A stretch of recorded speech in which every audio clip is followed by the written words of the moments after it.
Next chapter 9th chapter शुरू करेंगे, mensuration class 8th का, जिसका पहले मैं इंट्रोडक्शन कर लेता हूँ। इसके जितने भी सारे फॉर्मूले हैं इसके अंदर वो मैं अभी समझा देता हूँ, फिर अगले एक्सरसाइज हम शुरू करेंगे अगले वीडियो में। तो जैसे पहले है रेक्टेंगल, तो रेक्टेंगल तो पता है ऐसे होता है ABCD, इसमें ये और ये साइड इक्वल, ये और ये साइड इक्वल होते हैं। ये सारे 90 ये सारे हमने प्रॉपर्टीज पढ़ा हुआ है पहले। तो रेक्टेंगल तो ये ऐसे होता है। तो पहला जो फॉर्मूला है एरिया ऑफ रेक्टेंगल का, एरिया ऑफ रेक्टेंगल वो होता है लेंथ इनटू ब्रेथ। जैसे ये हो गया लेंथ और ये हो गया ब्रेथ। एरिया मतलब ये वाले जो स्पेस है ये इसका एरिया। पेरीमीटर होता है बाउंड्री, बाउंड्री का जो लेंथ होगा ये प्लस ये प्लस ये प्लस ये होता है पेरीमीटर। तो पेरीमीटर ऑफ रेक्टेंगल, इसका क्या होता है फॉर्मूला, 2 ब्रैकेट में लेंथ प्लस ब्रेथ, ये हुआ रेक्टेंगल का पेरीमीटर। अब आ जाओ स्क्वायर, स्क्वायर में भी सारे साइड इक्वल होते हैं और ये सब 90 होता है। ABCD, तो इसको यदि हम S ले लेते हैं तो ये भी साइड S हो जाएगा, ये भी S हो जाएगा, ये भी S हो जाएगा। तो इसका जो फॉर्मूला है एरिया ऑफ स्क्वायर का वो होता है साइड स्क्वायर, यानी side into side. Side square मतलब side into side. Short form में S का स्क्वायर, जैसे हमने इसको S माना है तो S का स्क्वायर हो जाएगा। फोर्थ है perimeter, perimeter of square. Perimeter of square होता है 4 इंटू साइड, क्योंकि सारे साइड इक्वल होते हैं। तो S plus S plus S plus S करोगे तो 4S हो गया, इसलिए ये फॉर्मूला बन गया 4 इंटू साइड। पेरीमीटर मतलब ये बाउंड्री का लेंथ, ये प्लस ये प्लस ये प्लस ये। स्क्वायर मतलब एरिया, मतलब ये जो स्पेस है इसका एरिया, ये होता है एरिया। तो ये हो गया स्क्वायर। अब आ जाओ पैरेललोग्राम। पैरेललोग्राम ऐसे होता है, इसमें ये और ये साइड पैरेलल, ये और ये साइड पैरेलल, ये भी इक्वल, ये दोनों भी इक्वल। ABCD ये हो गया पैरेललोग्राम। यहाँ से हम क्या करेंगे, एक परपेंडिकुलर बना देंगे, ऑल्टीट्यूड, यानी इसको हम हाइट भी बोलते हैं इसको, और ये बेस हो जाएगा। तो ये हो गया बेस और ये हाइट हो गया H। तो इसका जो फॉर्मूला होता है एरिया ऑफ पैरेललोग्राम का, parallelogram base into height, base into height यानी ऑल्टीट्यूड। ये बेस है और ये हाइट है। अच्छा, यहाँ से यदि हम इस पे हमने परपेंडिकुलर बनाया तो ये बेस और ये हाइट हो गया। यदि हम यहाँ पे ऐसे बनाते ऐसे, तो फिर ये बेस हो जाता और ये हाइट हो जाता। तो डिपेंड करता है हमने परपेंडिकुलर कहाँ बनाया। परपेंडिकुलर इस साइड पे बनाया तो ये बेस और ये हाइट। परपेंडिकुलर यदि हम इस साइड पे बनाया तो ये बेस और ये हाइट हो जाएगा। और इसका जो पेरीमीटर होगा, perimeter of parallelogram, perimeter of parallelogram हो गया 2 into sum of adjacent side, sum of adjacent side. Sum of adjacent side मतलब ये प्लस ये इंटू 2, क्योंकि जितना ये है उतना ही ये होगा, जितना ये है उतना ही ये होगा, इसलिए हमने इसका लिख दिया 2 ब्रैकेट में सम ऑफ एडजेसेंट साइड्स। फिर आ जाओ 7th में पैरेललोग्राम के बाद है रोम्बस। रोम्बस ऐसे होता है, ये है रोम्बस ABCD, ये है एक डायगोनल, दूसरा डायगोनल ये है। इसको मान लो D1, इसको मान लेता हूँ D2।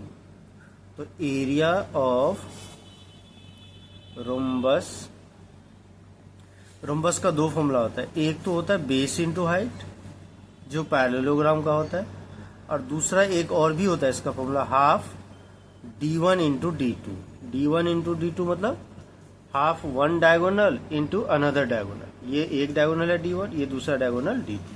क्योंकि हम इसी फिगर को यदि हम इस टाइप से दिखा देंगे ना ऐसे, और यहाँ से यदि हम ऐसे बना देंगे परपेंडिकुलर, तो ये बेस बन जाएगा और ये हाइट हो जाएगा, जैसे कि पैरेललोग्राम में बना था। इसलिए इसका एरिया बेस इंटू हाइट भी होता है और हाफ D1 इंटू D2 भी होता है।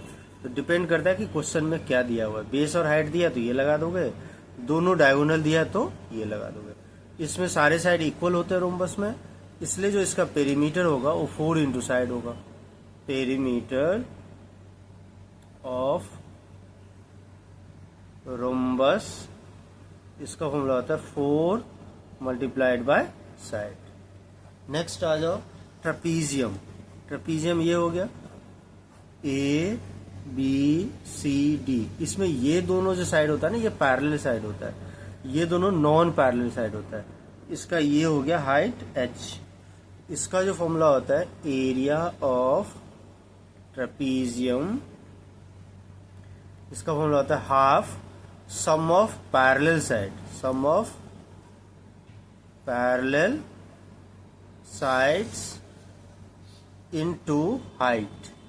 यदि यहाँ पे फिट नहीं आ रहा है तो हम यहाँ लिख देता हूँ half sum of parallel side,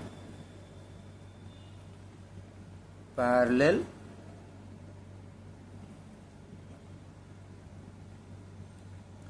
parallel sides into height या ऑल्टीट्यूड, एक ही बात है। ठीक है, ये हुआ ये ट्रेपीजियम के area, half sum of parallel side into height. Next है एरिया ऑफ क्वाड्रिलेटरल। जैसे कोई क्वाड्रिलेटरल मान लो ऐसे बना हुआ है ए बी सी डी, ये यदि उसका डायगोनल है और यहाँ से एक परपेंडिकुलर ये दिया हुआ है, सपोज करो H1, और यहाँ से एक परपेंडिकुलर ये दिया हुआ है, ये मान लेते हैं H2, और ये लेंथ दे रखा है BD। तो इसका जो फॉर्मूला होता है एरिया ऑफ क्वाड्रिलेटरल, वैसे तो हम इसका ऐसे भी एरिया निकाल सकते हैं, ABD का एरिया निकालो half base into height triangle से, और BCD का एरिया निकालो half base into height triangle से, अब दोनों को प्लस कर दो तो पूरे क्वाड्रिलेटरल का आ जाएगा। यदि इसका फॉर्मूला बनाना चाहो तो हाफ क्या होगा H1 plus H2 into BD, मतलब H1 प्लस H2 इंटू ये डायगोनल BD, ऐसे भी हम लिख सकते हैं फॉर्मूला बना के। बेटर ये होगा कि इस ट्रायंगल का एरिया निकाल के इस ट्रायंगल का एरिया निकाल के दोनों को प्लस कर दो, तो ये हमें फॉर्मूला लर्न नहीं करना पड़ेगा। ठीक है, next 11 area of circle. Circle में जैसे ये होता है रेडियस, और सर्कल में इसको बोलते हैं सर्कमफरेंस। ये जो बाउंड्री है ना, ये इस पेरीमीटर को हम इसमें सर्कमफरेंस बोलते हैं। तो इसका जो फॉर्मूला है एरिया ऑफ सर्कल, इसका होता है पाई आर स्क्वायर, और पेरीमीटर यानी सर्कमफरेंस ऑफ ए सर्कल, इसका फॉर्मूला होता है 2 pi r. Area of circle pi r square, circumference of a circle 2 pi r. इसमें ये जो पाई का वैल्यू होता है वो होता है 22/7, या कई जगह ये भी लिखा होता है 3.14। नहीं मेंशन है तो फिर 22/7 यूज करना है। अब मेंशन जो होगा फिर तो हमें वही यूज करना है। तो ये हो गया सर्कमफेरेंस जो होता है वो ये होता है। फॉर्मूला है क्यूबॉइड। क्यूबॉइड कैसे होता है, जैसे ये हो गया क्यूबॉइड, एक ये बना लो, ऐसे बना लो और इसको ज्वाइन कर दो, ये हो गया क्यूबॉइड, जिसमें ये लेंथ होता है, ये ब्रेथ होता है और ये हाइट होता है। तो ये 3 डायमेंशनल फिगर है, 3D फिगर है। तो इसका जो कर्व्ड सरफेस एरिया होता है, कर्व्ड यानी लैटरल, कर्व्ड सरफेस एरिया मतलब जो जिसमें टॉप और बॉटम नहीं होगा। जैसे एक रूम जो होता है ना वो क्यूबॉइड शेप में होता है, तो जैसे रूम का यदि छत हटा दो और फर्श हटा दो तो जो बचेगा ना चारों वॉल बनेगा, वही होता है कर्व्ड सरफेस एरिया। मतलब ऊपर नीचे हटा दोगे, टॉप एंड बॉटम हटा दोगे तो 4 वॉल बचेंगे ना, उसी को बोलते हैं curved surface area of cuboid. इसका दूसरा नाम ये भी हम बोल सकते हैं एरिया ऑफ 4 वॉल्स। इसका फॉर्मूला होता है 2 bracket length plus breadth into height. ये हो गया curved surface area of cuboid या एरिया 4 वॉल्स। नेक्स्ट है इसका जो टोटल सरफेस एरिया होगा, total surface area of cuboid इसका हो जाएंगे 2 ब्रैकेट में length plus breadth, breath into height plus length into height, 2 bracket LB plus BH plus LH। उसके बाद है volume of cuboid, volume of cuboid इसका formula होता है L into B into H. Volume मतलब कैपेसिटी, किसी भी कंटेनर में कितना लिक्विड आएगा वो उसका वॉल्यूम से हमें पता चलता है। तो ये हो जाएगा length into breadth into height. Next है क्यूब। क्यूब होता है ऐसे बना लो, एक ये स्क्वायर और एक ये स्क्वायर, और इसको ज्वाइन कर दो, ये बन गया क्यूब। इसमें सारे साइड इक्वल होंगे, जितना ये होंगे उतना ये भी होंगे और उतना ये भी होंगे क्यूब में। तो इसका जो होता है फिर से लैटरल सरफेस एरिया यानी curve surface area of cube, इसके हो जाएंगे 4 इंटू साइड स्क्वायर, क्योंकि इसमें 6 फेस होते हैं ना, 6 फेसेस होते हैं। टॉप और बॉटम यदि हटा दोगे तो हमारे पास 4 फेसेस बच गए, तो 4 इंटू साइड स्क्वायर, ये हुआ curve surface area of cube. Top और बॉटम नहीं होगा कर्व में। और टोटल सरफेस एरिया जो होंगे TSA, total surface area of cube, वो हो जाएंगे 6 इंटू साइड स्क्वायर, मैंने एक फेस का एरिया साइड स्क्वायर इंटू 6 कर दो, क्योंकि 6 फेसेस होते हैं। टोटल में दोनों ही इंक्लूड होते हैं, टॉप भी और बॉटम भी, तो इसलिए इसमें 6 हो गए। इसमें टॉप बॉटम इंक्लूड नहीं होते हैं, इसलिए 2 कम हो गए तो 4 हो गए।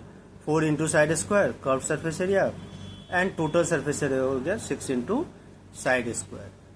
फिर है volume of cube. Volume of cube का फॉर्मूला होता है साइड क्यूब, यानी side into side into side, ये हो गया वॉल्यूम। नेक्स्ट होता है सिलेंडर। सिलेंडर में देखो ये जो टॉप होता है ये सर्कुलर होता है, बॉटम जो होता है ये भी सर्कुलर होता है, ये होता है इसका रेडियस, ये रेडियस और ये हो गया हाइट। तो इसका भी कर्व्ड सरफेस एरिया में क्या होगा, ये नहीं होगा टॉप और ये नहीं होगा बॉटम, ये दोनों नहीं होंगे, बस ये वाले होंगे। तो इसका जो होगा CSA curved surface area of cylinder, इसका फॉर्मूला होता है 2πRH। And total surface area में ये भी इंक्लूड हो जाएंगे, ये भी इंक्लूड हो जाएंगे। तो TSA total surface area of cylinder में क्या हो जाएगा, 2πRH तो रहेगा ही कर्व सरफेस एरिया, प्लस ये pier square plus pier square, ये मिला के हो गया 2πr²। ऐसे भी लर्न कर सकते हो, नहीं तो इसमें 2πr कॉमन ले लो तो ब्रैकेट में हो जाएगा H प्लस R, ये भी ठीक है। तो जैसे लर्न हो जाए, ये भी ठीक है, ये भी ठीक है। नेक्स्ट है volume of cylinder. Volume of cylinder इसका फॉर्मूला होता है πr²H। तो ये हो गए इस चैप्टर के सारे फॉर्मूले। अब हम इस पे क्वेश्चन अगले वीडियो से स्टार्ट करेंगे। तब तक चैनल को आप लाइक, सब्सक्राइब और अपने फ्रेंड के साथ शेयर जरूर कर दें। धन्यवाद।